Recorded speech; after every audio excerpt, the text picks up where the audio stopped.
by for Wyoming Hookin Huntin Outdoors with your host, Drew Kirby. Hey, this is Luke Holmes. I am Morgan Wallen. I'm Riley Green. I'm Travis Denning. Hey, I'm Aaron Lewis. Hey, it's Luke Bryan. I'm Tim McGraw. What's up? This is Ian Munsick. Wyoming Hookin Huntin Outdoors. Hunting season's well underway in Wyoming. We have got I've seen great pictures of big elk. I've seen lots of antelope. I've seen turkeys even. But then again, I see people out there in their boats because they didn't get a draw this year, and they're still pulling in some walleye and trout, Janet. Well, that's the great thing about the fall is we can offer it all to everyone, whether you're successful or not. I was at a cross country meet the other day and was talking to an old friend, and he was assuring me that he has not done any good fishing this year either. So sorry, Jim, on that one, but I hope to improve that fishing for you. We passed that one along to the fish guys. Yeah, I'm not sure where he's fishing. Is he fishing in his bathtub? Because I've seen some great fishing this year. Well, maybe I'm just hanging out with Jim because I sure haven't, but that's more because it might be my skill level than the actual opportunities that we're offering. Well, but yeah, Janet, welcome to Wyoming. I like to say, we talk a lot with Brian from Rocky Mountain Discount Sports about this, but a jig and a worm will get you a long way in the fishing world. That's good to know. I might have to try that. Throw a bobber on there and you are set. I mean, that's just lazy man, old school fishing, and it's a winning solution. When I grew up, my dad always made sure that we called that cheating. And so it was always the dry fly that we were after. And so it's a new skill that I've had to learn recently, but I have to admit cheating is kind of fun. Yeah. I mean, you can have a nice cold beverage in one hand and just watch your bobber there for a little while. You don't have to move around a lot. Always a fun time. There are some folks that are moving around. Like I said, I've seen a lot of pictures of a lot of great harvests so far this year, and we're really about to get pumping with a lot of the rifle seasons with elk and deer seasons and antelope. And, one of the things that we have talked about a little bit over the last few years, and it's so important, is the chronic wasting disease. And we do have Brandon back this week, and we've had Brandon the entire month, which is nice. We didn't get to talk to him all summer, and now we get full dose of Brandon Werner. But Brandon, CWD is here to stay, and one of the ways that we want to try to educate people on what this chronic wasting disease is and how it affects the animals in our area.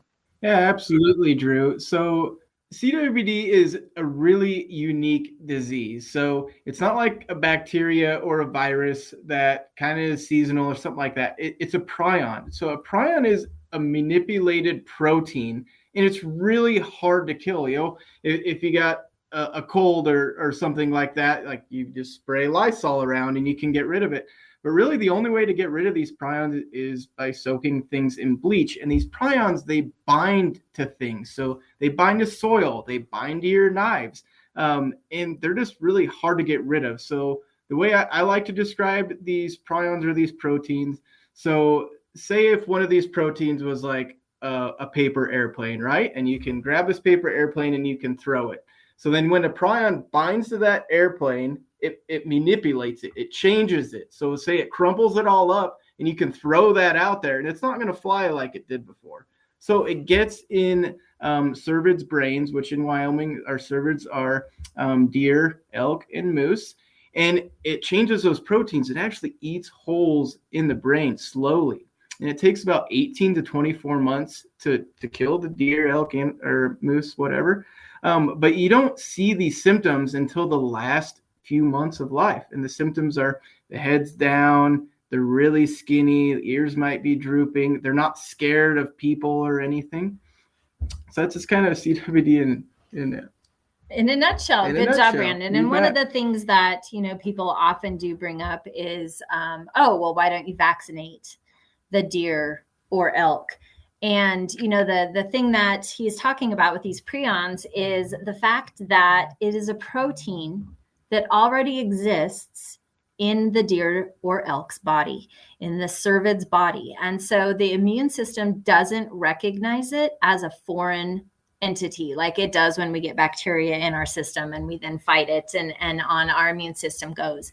And so that's one of those things that is kind of scary about this disease, right? It is something that the immune system is not eliciting any response to. And so we're doing a lot of research across the country and within the state to kind of figure out some new and different ways to treat the management side of CWD. And we're getting a lot of help from people across the country, and just want to make sure that people are aware that it's a new and interesting disease. And since 1997, the Wyoming Game and Fish Department has really been working on our surveillance and monitoring of this disease. You know, it was first discovered in the 80s, and Wyoming is kind of ground zero. And so there are a lot of populations right around Casper and in these hunt areas that are pretty critical and have high prevalence or a high percentage of CWD within the populations, which is yet another reason why we have seen mule deer declining in our area. So, Brandon, you had mentioned this disease like attaching to a paper airplane, you said. So if it is passed on to another source, how is it passed on? So, like, because they don't get crazy and wild and have parties where they're, kissing and all this stuff. So, like, some viruses that we have as humans may get passed on. How does this go between a deer and a deer? Well, they do a little bit, say, we haven't seen that part. Yeah, deer will put their noses together. That's a way that they can transmit it. But I feel like the biggest way that they do transmit is when they defecate onto the ground, like urine or feces, and then it binds to that soil. And then the new plants grow up and actually the prions bind to those plants, and then the deer eat it. So where we see these hot spots that we call, so areas that have a lot of chronic wasting disease, is like on agricultural fields where these deer really congregate. So we've done a little bit of management trying to reduce some deer densities on these egg fields to try to slow down the spread in certain areas. We have that going in deer area 88 right now. So it seems that there's not much that affects the actual disease, like where you mentioned Lysol, you spray it around and that kills the bacteria in someone's home. But heat, water, snow, cold, nothing seems to take it away at this point. Right now, all research has shown is about like a 40% bleach solution. So these prions have been known to stay in the environment for at least 16 years. Wow. So this is definitely going to stay around unless we can figure out how to really get rid of it. And I know that testing is one of the biggest ways to learn what herds are affected and where it's affected. And I know that's why some of the mandatory areas have been put into place this year. And anyone can really submit a sample anywhere in the state, right? It doesn't have to just be in those areas. That's right, Drew. So we have a surveillance and monitoring plan. And what that surveillance and monitoring plan kind of dictates is that every 5 years, we are going to revisit a population to check on where the prevalence is, right? So it rotates. So we try one area and then the next area and then the next area. And depending on the number of licenses that are issued or whether it's a general or a limited area, all sorts of different things come into play on whether or not it's a focus area or a mandatory area. And oftentimes the mandatory areas are just areas that are really difficult for us to get samples from, right? So it's a low number of hunters oftentimes.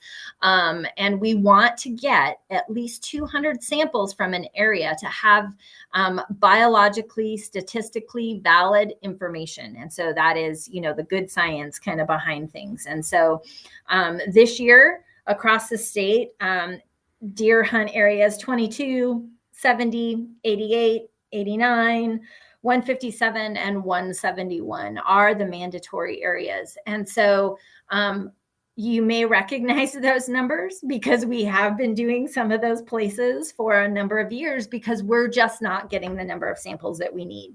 And so those are the mandatory areas. The other areas that we have are focus areas. And like I said, there's plenty across the state, and you can certainly find out those across wherever you are hunting online. And those are not mandatory. And those are just the places that you can go and provide a sample for us to help us determine the health of the herd, right? That's the whole idea here is to figure out what's going on with our herds, whether it's elk, whitetail, or mule deer.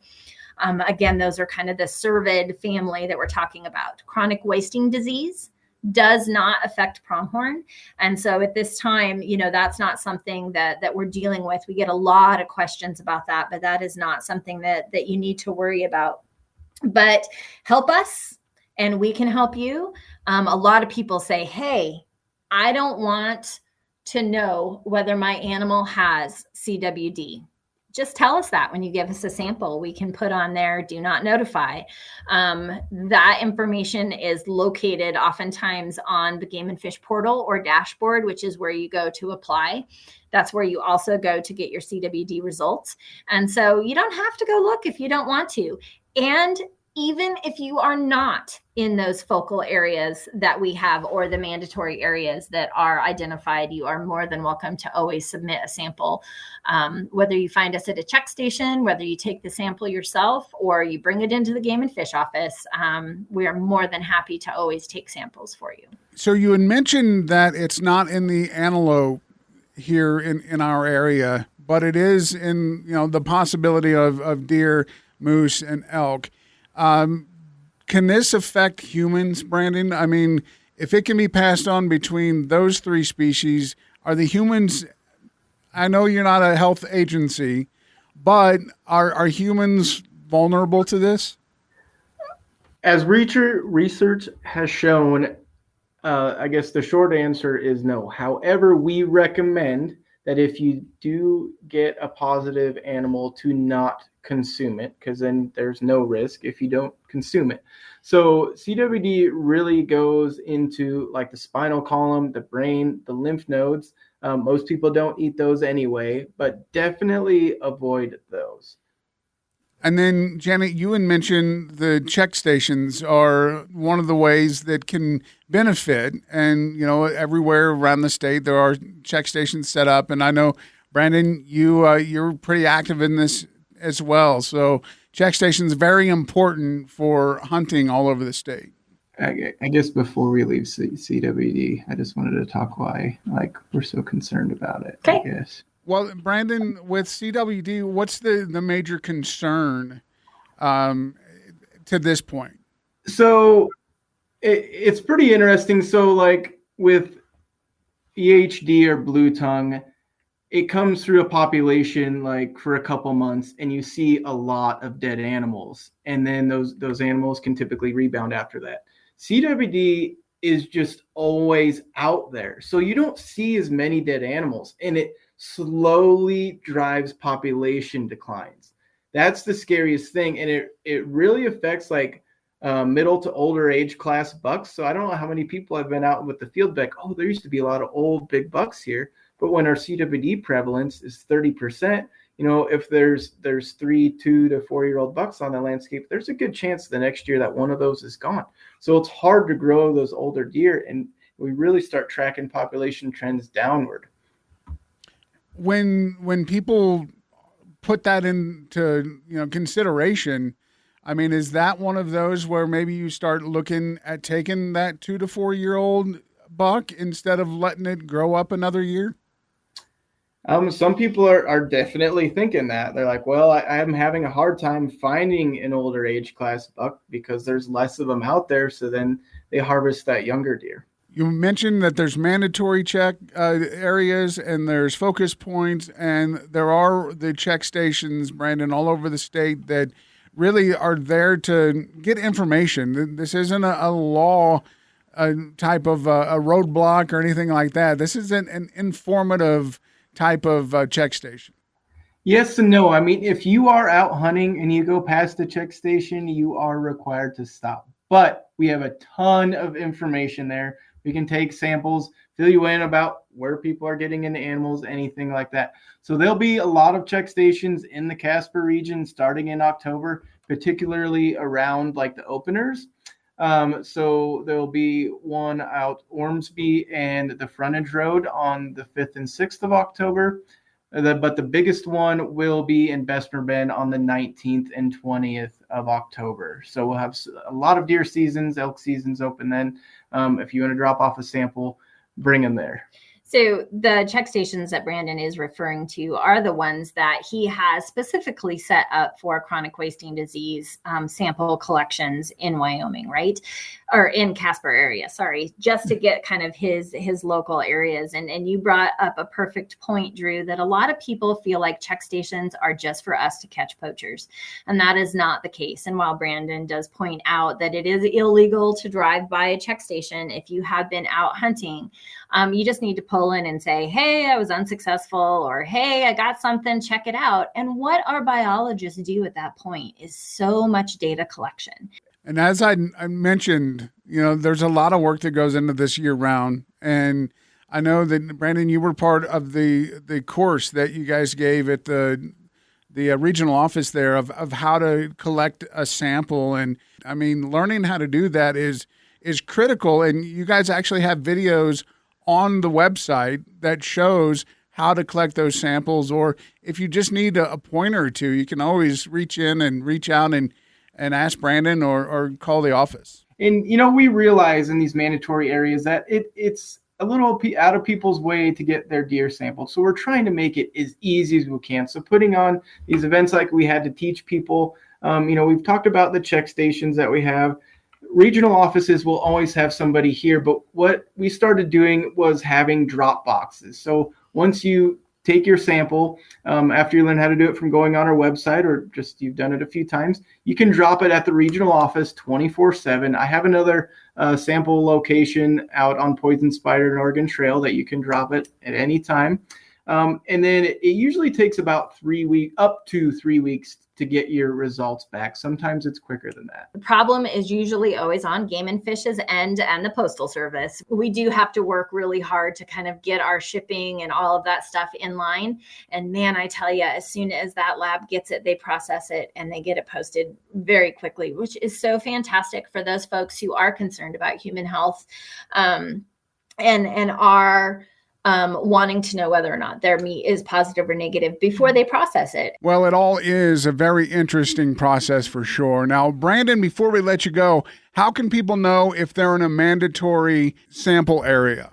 So make sure you open up the regulation book and look to see if there is an orange line through the hunt area and the license type that you're going to hunt, because if there is, then it is a mandatory sampling area. Very good. It's always good to brush up on those regulations anyway. So now you have just a different reason to get in there and check it out. Brandon, Janet, we will see you guys in the field. Let's have a great hunt season. Enjoy hunting season, one of the best parts of Wyoming. It's Wyoming Hookin and Huntin Outdoors.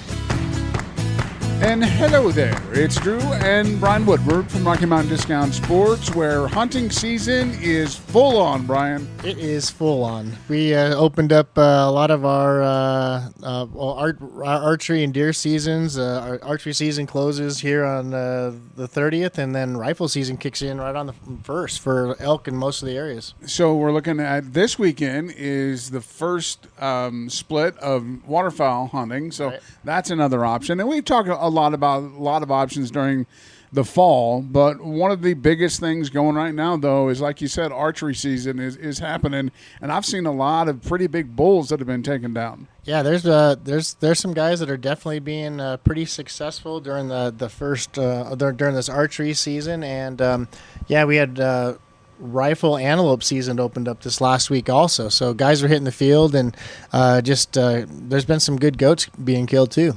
So I know that when I come into the store, almost every time the parking lot is pretty full. Guys are in. You can see them in the call aisle. You can see them in the ammo aisle getting the things that they need. And you've been out quite a few times, and you say they're just not talking yet. I haven't been in an area where anything's going on. So it could just be the type of hunting that I'm doing, the way I'm hunting, if I'm just not covering enough ground, you start asking yourself all those questions. Is it just too warm? You're just not catching them at the right time as they're coming through. But yeah, the guys that I'm talking to in the area that I'm hunting, sounds like, maybe 1 out of 4 days the guys might hear a bugle, but we're definitely not seeing, the big groups of elk in the area that we're hunting. So you and I will do a cow hunt later on this fall, and fill up the freezer. And that's the best part about this. I don't have enough walls right now to hang anything on it, so my freezer will be full with meat. And having the game bags and having all the stuff to prepare.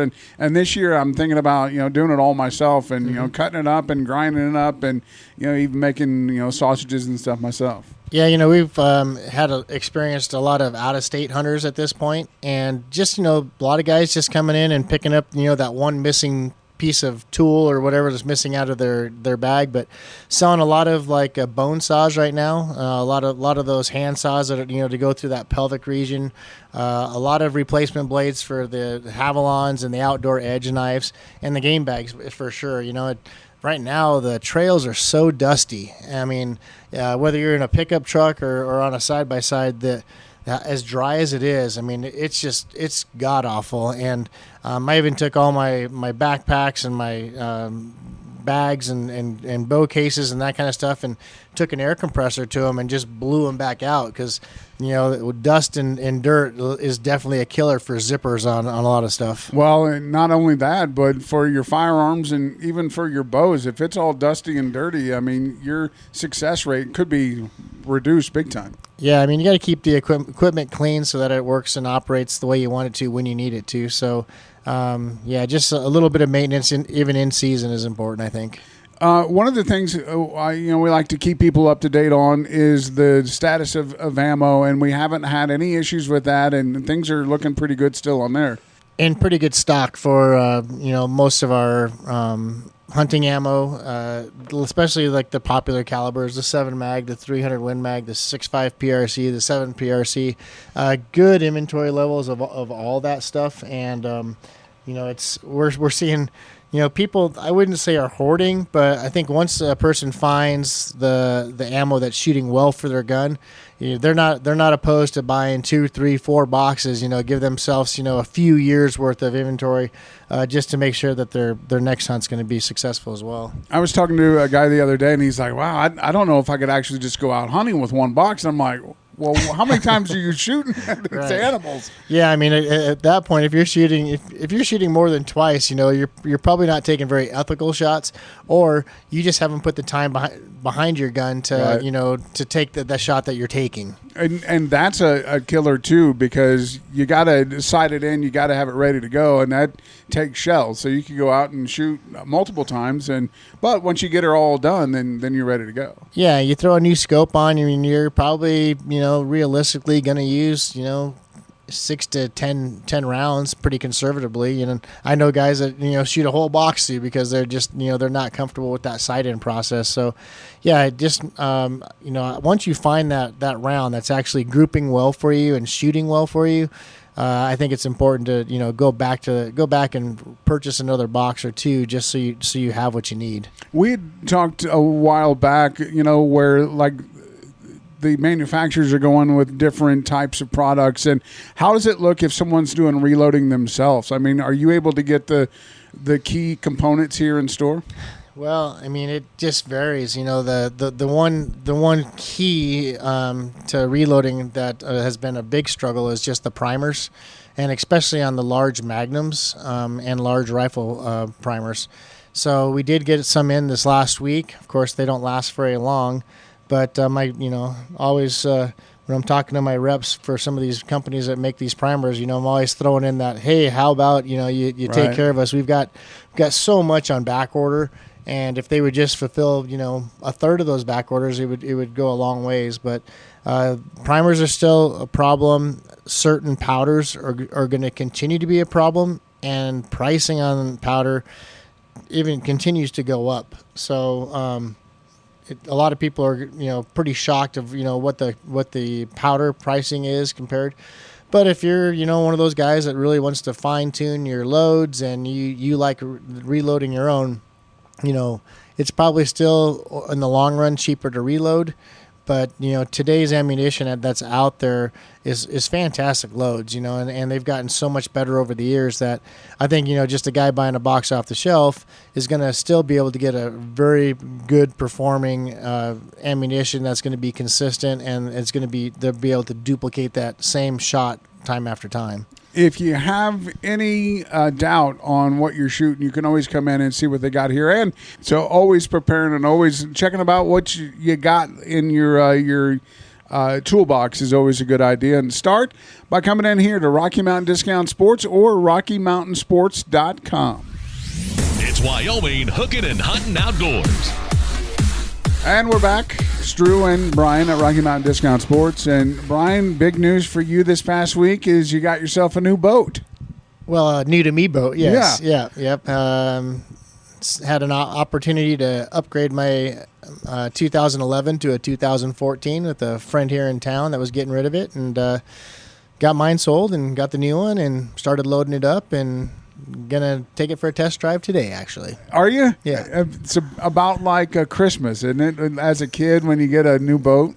Yeah, and it's a lot of work, because you got to transfer everything out, transfer everything in. Then you've got to look at possibly, this one's got some old graphs on it, so I'm gonna upgrade some graphs on this boat to put some new hummingbirds on there, and so you got to tweak it to make it yours and make it maybe upgrade it a little bit. We always talk at the end of boating season when you park your boat. It's always a good time to start thinking about what you may need for the next year. So this year's going to be a little different because you're kind of doing that right now. So what are you going to do when cold comes? Oh, it's just, there's plenty to do, Drew. There's plenty to do. Absolutely. Now, we were talking about hunting, and you're doing some elk hunting now, but this is the opening weekend of waterfowl season. So there are a lot of guys out, maybe switching in that gear. Yeah, for myself, I've got a late season bull tag, so that's gonna leave me some time to focus, the month of October for some waterfowl and maybe a little bit of start working some upland. Got the puppy back from Bob, so it's just spend some time in the field with him, working on some hand signals and just getting him prepped for the season. He's definitely interested in retrieving, so it's just a matter of working with him in the scenario like layout blinds or the duck blind and how we're going to work him in those cases. So will you be retiring Scooter, leaving him home a little more? And oh boy, probably splitting a little bit of time with depending on what I'm doing.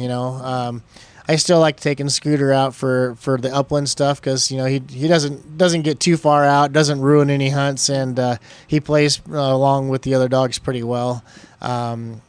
But the young pup, he's full of piss and vinegar, and he's got so much energy that he'll probably get 3-to-1 hunts compared to Scooter. Right. Yeah, and that's one of the toughest things is as dogs start to age a little bit. You got this young pup that's just bouncing around and ready to roll. Yeah, and Scooter, he's still young at heart. He's 10 years old now, and he still gets around. But boy, it takes him a few days to recover. That's what I noticed with him is he gets it's a little harder for him to get up off the floor. Sounds like me. Yeah. So he definitely feels it for a few more days after the hunt. So obviously, you took both of your dogs out to Bob and had him work with Scooter recently, and he does a really good job out there, doesn't he? Yeah, it's for me, like my summer is pretty busy, and I just felt like I wasn't going to be able to put the time and effort into the young pup that he needs to run, and so Bob took him out there. They work the dogs twice a day. Gosh, they're fit. They look great. They're healthy and they're wired. They're when they get out of the kennels, they definitely want to retrieve. Yeah, it's kind of cool to watch that whole process, because Scooter was a little pup when you got him, and then to see him.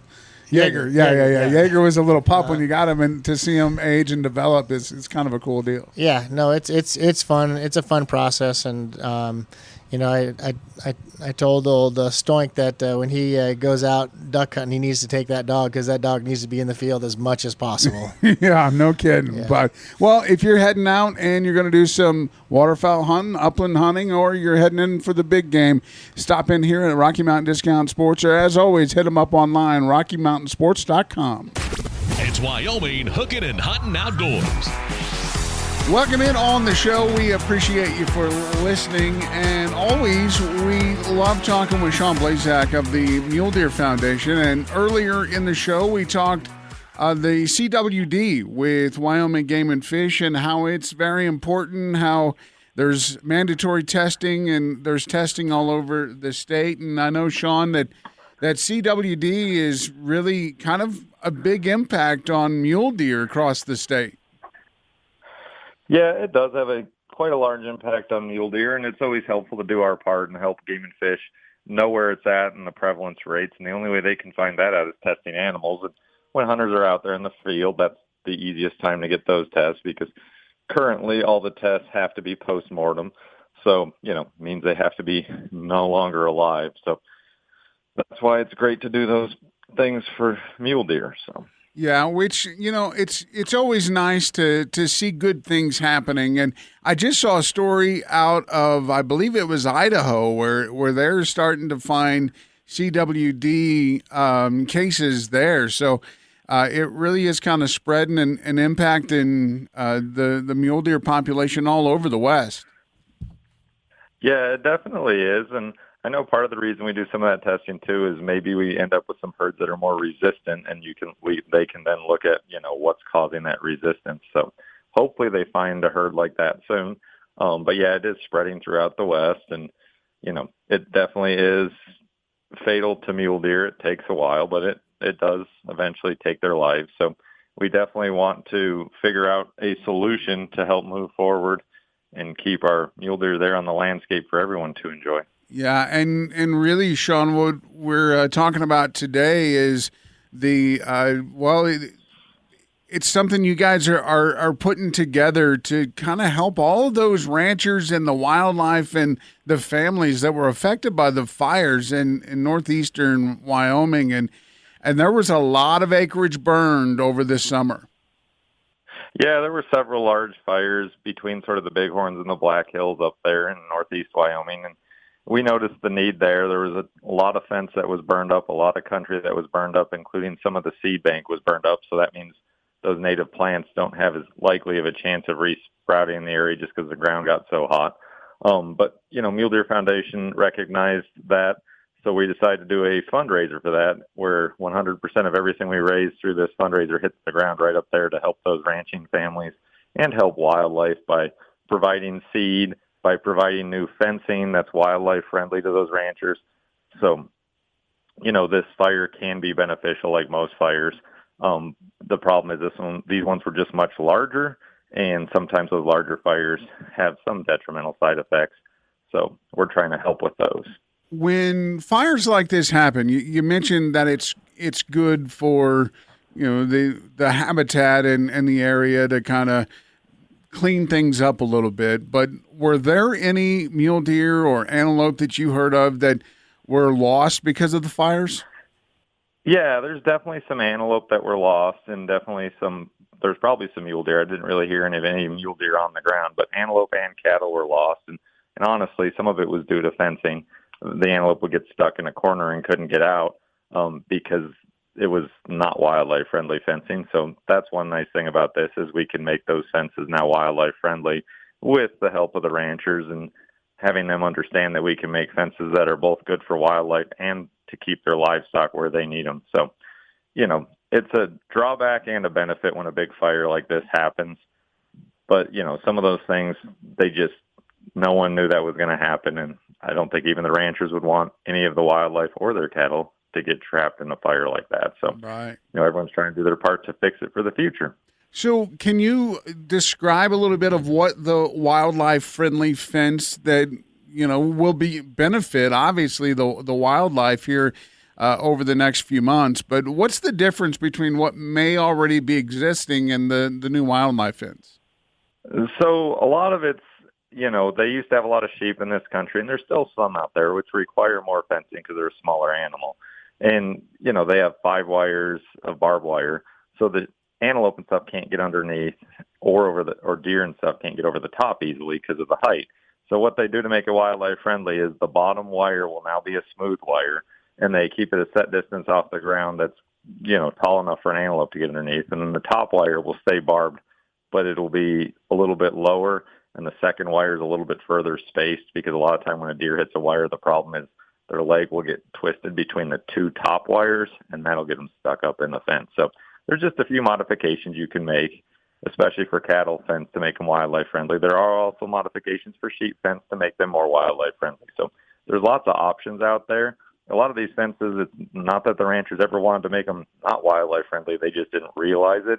And fences in Wyoming last a long time. So, once you put something up, it'll last 60 plus years a lot of the time, just because of our low precip and the fact that stuff doesn't, sit there and rot and rust as quickly as, some places back east and such.